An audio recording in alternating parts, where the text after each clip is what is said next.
माविजा सन recording studio लेंगड़ी Mohri.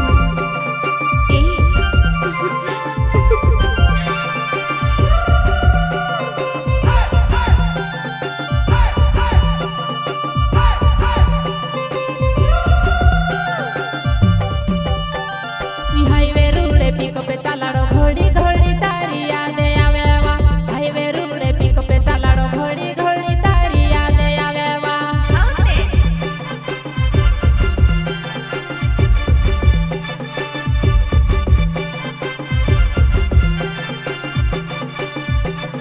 Highway रूड़े pic पे चलाड़ो घोड़ी घोड़ी तारी यादे आवे वा। हाईवे रूड़े पिक पे चलाड़ो घोड़ी घोड़ी तारी यादे आवे वा।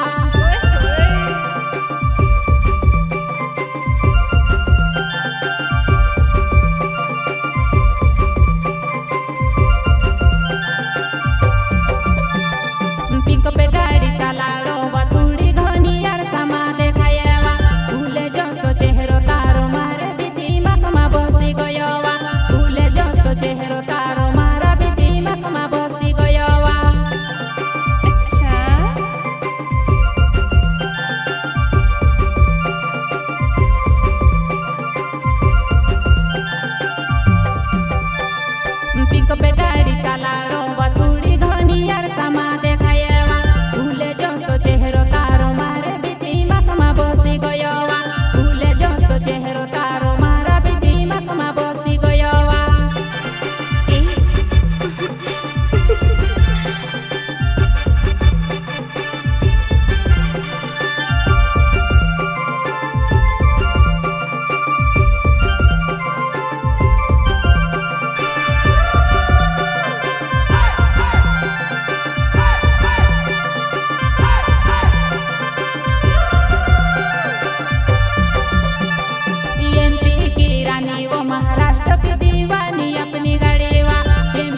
हेलो दोस्तों, हितेश किराड़ ऑफिशियल चैनल में स्वागत है।